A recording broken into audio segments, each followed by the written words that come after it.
G'day, you mob.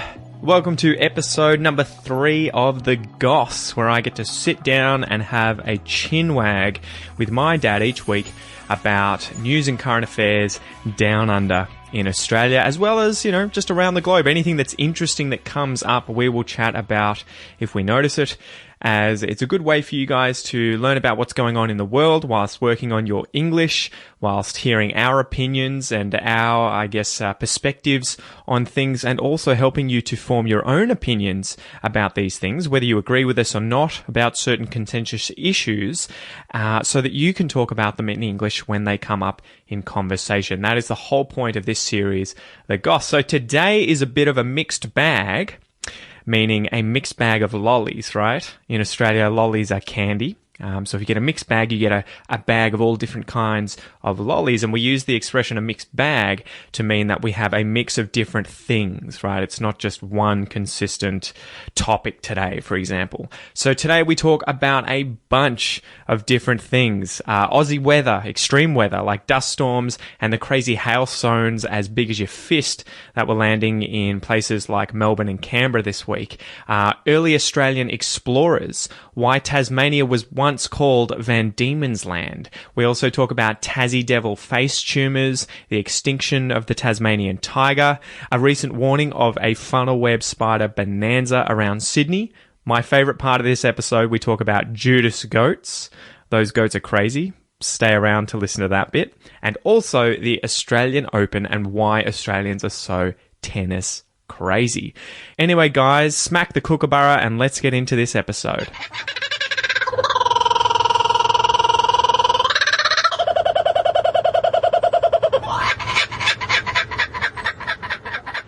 G'day, Dad. G'day, Pete. Welcome to this episode of The Goss, number Thank 3. You. Number 3. Who'd thought the season would last this long? So, I guess, how's your week been? Yeah, busy doing not very much. Day in hospital, which was planned, just a checkup. Yep. And spending most of my time looking after the dog with his recovery from his knee surgery. So tell us about the dog. What happened with the dog? He tore an anterior cruciate ligament, which to all those out there, all those sports people out there would be going, ouch, right now. It's a typical footballer sort of injury. For me as a jiu-jitsu practitioner, that's a heel hook injury. Yeah, where you've twisted the knee. It's a twist, side impact with a twist. Yeah, and, not good.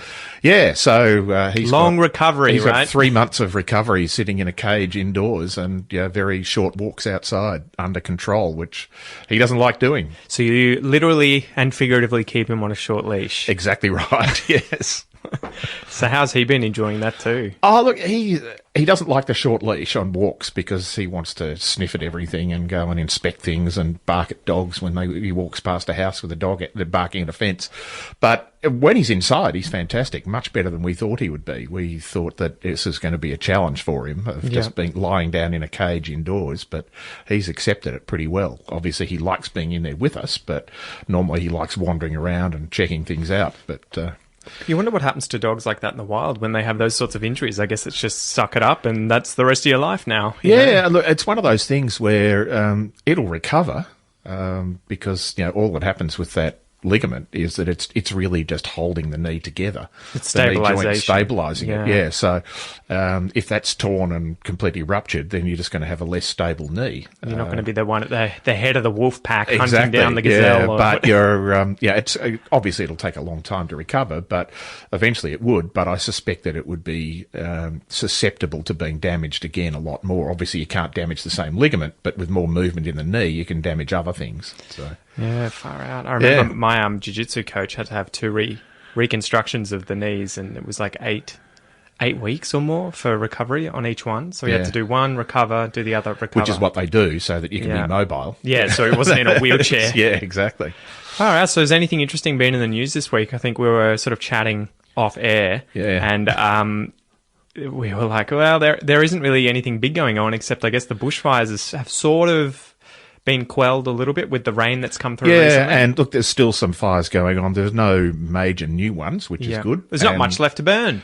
Exactly, unfortunately. It sounds sort of humorous, but it's a bit sad. But so there's nothing new that's come up, but we haven't had any extreme weather over the last week or so. Well, we have, just not heat waves. Yeah, all right. Yeah, well, we've had thunderstorms and golf ball size hailstones. Bigger than that in Melbourne. Yeah, I know. Yeah, tennis ball just about. Yeah, it was ridiculous.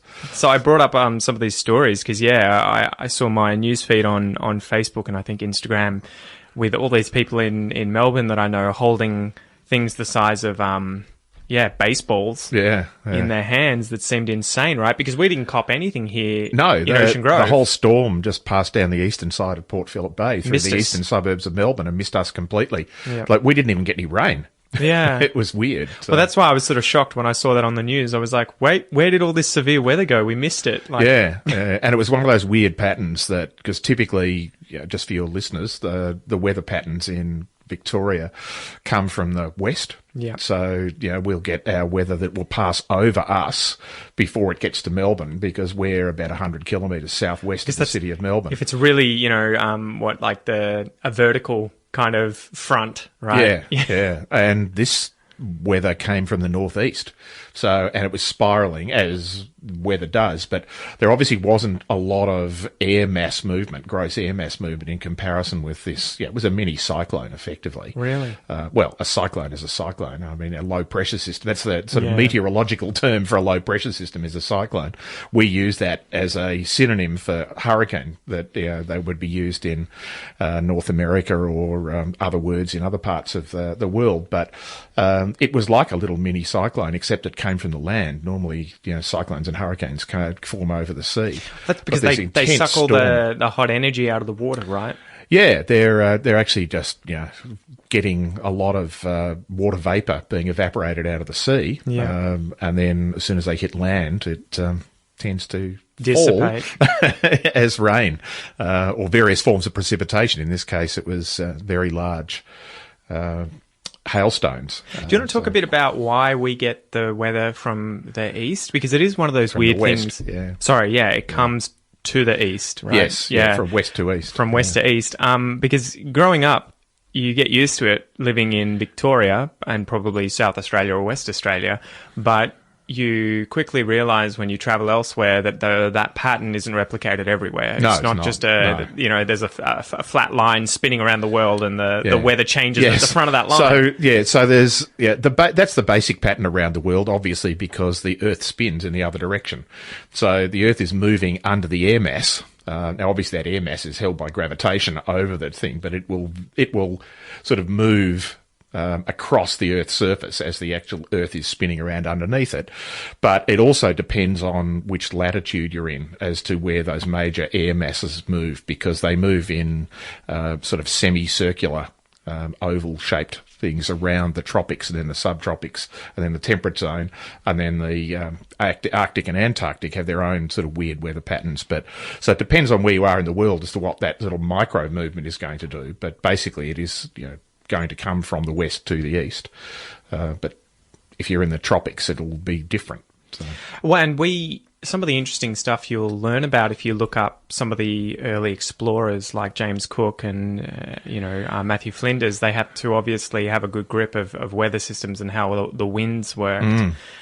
And that was why we called them the trade winds, right? Yes. Going from, is that from America to Europe? Yeah.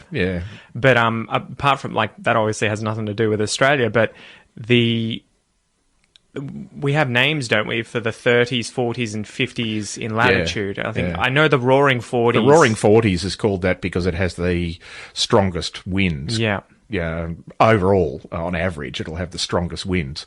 So, almost all of Australia is above 40 degrees latitude. There's a little bit of Tasmania that's slightly below it. But so if you wanted to get to Australia from Cape Town in South Africa, notionally the easiest thing to do would just be to follow a latitude, which would be catching the winds. But you'd be following a latitude in the 30s, 30 degrees south, and the winds aren't as strong. So it made more sense to travel further south. And then, and that was hundreds of years ago. And then navigators worked out that travelling on the great circles around the globe was faster than travelling long latitudes, because it makes more sense. It's hard. This is hard to talk about, let alone to show diagrams. in 2 dimensions. But if you get a sphere, you can draw a shorter line going closer to the poles than you can by following a line. Well, of that's latitude. it. If you were to draw lines around a tennis ball or whatever, as circles, the smaller circles are at either pole of the tennis ball. But you're also right? going to, from moving from one place to another one, you can move closer to the poles. Like if you're flying from North America to Europe, you go over you do go into the Arctic Circle and almost over the North Pole is the shorter line, rather than looking on a 2-dimensional map and drawing a straight line. Yeah, when you weird, map that back onto a globe, it's not the straightest line. Well, and that's why you'll tend to see flights being mapped out, and they're always arcs, right? They don't tend to be dead straight lines unless it's between two very close because locations. They're following the shortest. Yeah.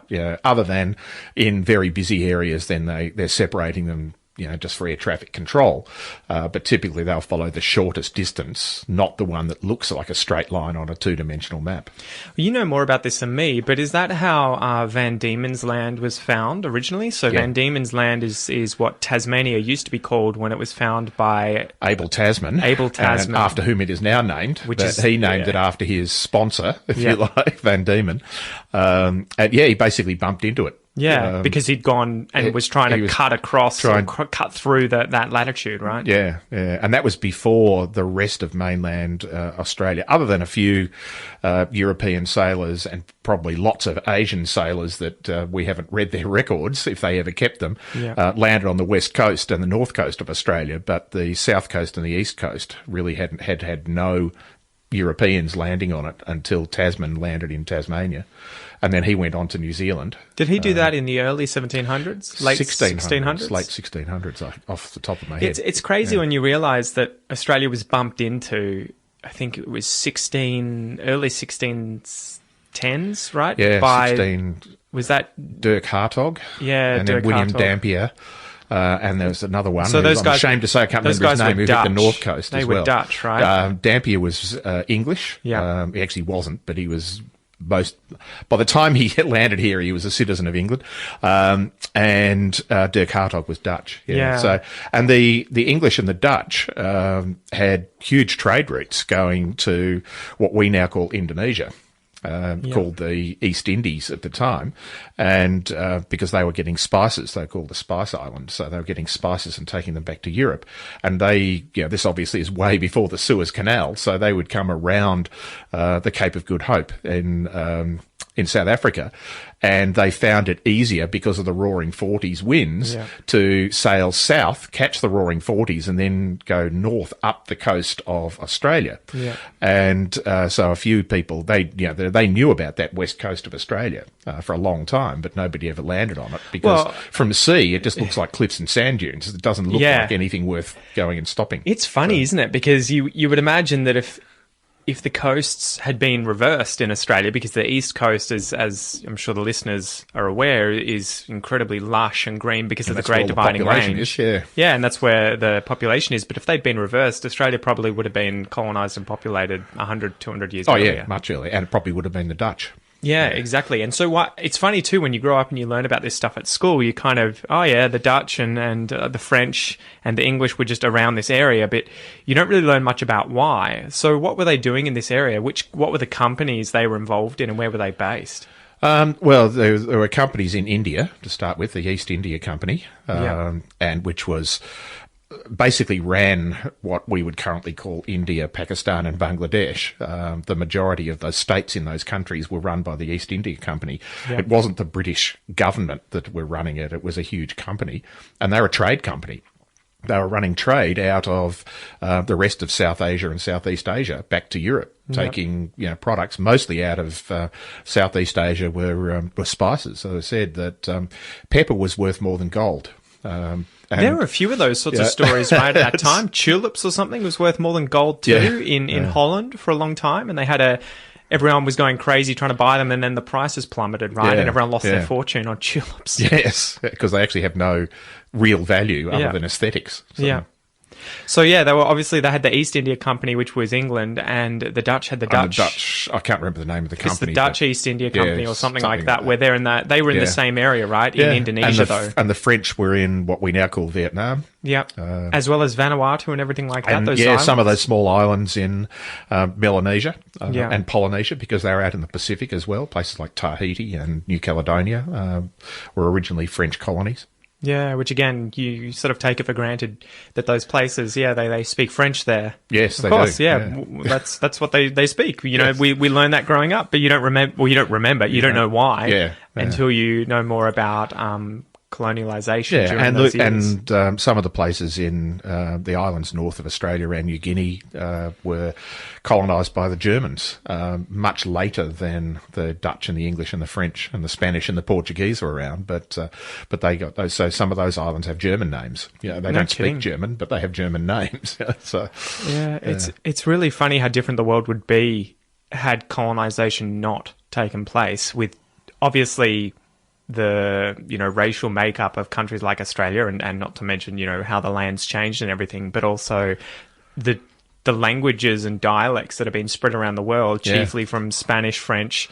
I guess Dutch to a lesser extent, though, they kind of got out of a lot of their colonies earlier. They did, yeah. Right, but and one of the interesting things I found out when I was learning a bit of Bahasa Indonesian, which is their sort of Mandarin Chinese, right? It's the language that they've generic created. Language that Malaysia and Indonesia created. For them to communicate, because there are so many hundreds of languages. That has a lot of Dutch in it because of that company that was there, which blew my mind at the time.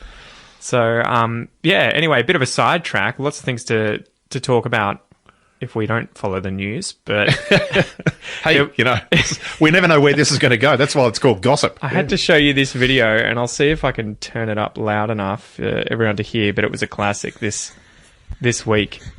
So what's happening here is there's a little Tasmanian devil running away with got my pack of lint. Chocolate in its mouth. He's got a packet of lint chocolate, and this guy's chasing this Tasmanian devil down. I haven't seen this. Tassie Devil's got my lint. Tassie Devil's got my lint. And it's gone. Yeah, he dropped. G'day, mate. That was the first half of this episode of The Goss. If you would like to continue watching or continue listening to this episode, make sure that you sign up for the premium podcast or academy memberships at aussieenglish.com.au, where you will get full access to these entire episodes of this series and much, much more. You can go check that out using the links below, or just go to aussieenglish.com.au. Once again, thank you so much for joining me, mate, and I will see you next time. Peace.